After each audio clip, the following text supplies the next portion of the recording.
So what's going on, guys? So in the spirit of me talking about retro video game stuff and production, I'm going to show you how to sample things like the Super NES Classic, the Nintendo Classic, and the AT Games Sega Genesis FlashBack HD. Holy shit, Sega. Traptendo.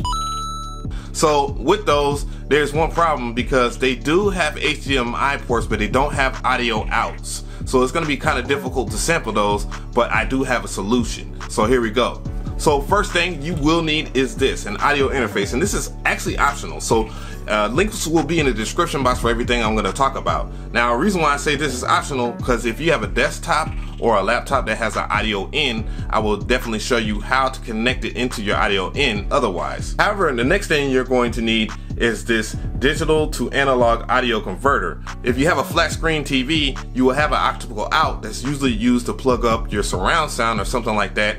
And now you can utilize this so you'll be able to sample it within your audio interface or just your computer audio in, depends on what you have. Of course, you're gonna need an optical cord, which will look like this. Again, this will be in the description box. I got this from Best Buy as well as that digital to analog converter. Last but not least, you're gonna need audio cables of some sort. So you will need something that will look like this right here.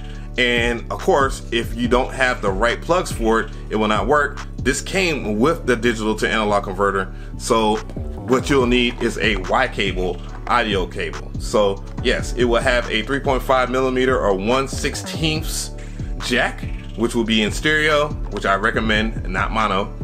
And then you're on your way from there. So I guess now all I have to do is show you how to plug it up, I guess. I move all these damn Funko Pop shits. So I apologize for my TV being dusty, but that's besides the point. We're gonna plug up this optical cable. I want to keep in mind and remind you that everybody's TV is gonna be different. Everybody's flat screen is different. I have an old one, so I have to use the digital audio out because I don't have audio cable outs.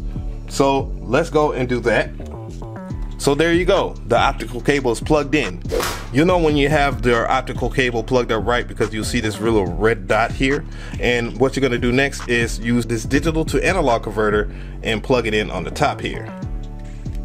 It goes without saying that it does need power, so I'm going to go ahead and plug in the power as well. So next I'm going to plug this into my second track. So track number 2 will be the track I use.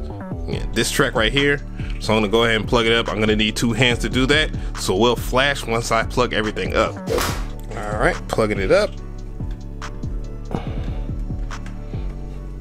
Incoming comments in the comment section about my wire management. I know it's coming. I know it looks horrible. Not my proudest moment.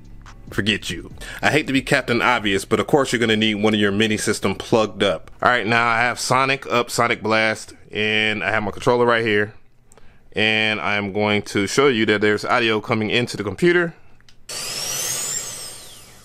And it's recording everything. Of course, it's hard for me to hold this and do that. It's like this mid sound. But see, it's recording. I'm able to sample everything.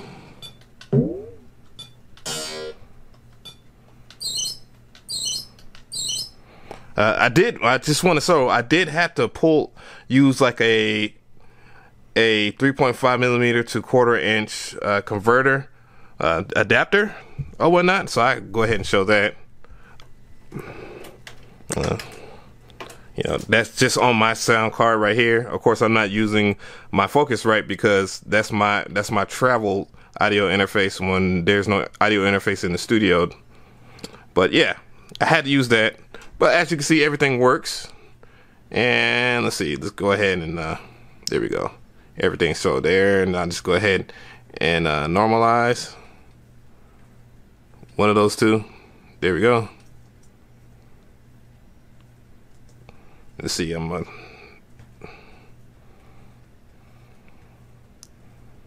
go, set the 9.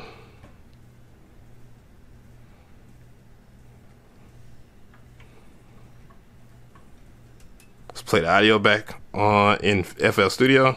Let's go.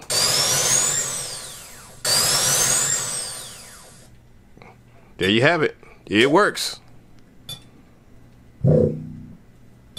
Hope you enjoyed this video. Let me know if you have any questions or Let me know if you have any questions or anything, and I will help you out in the comment section, of course, guys, as you already know.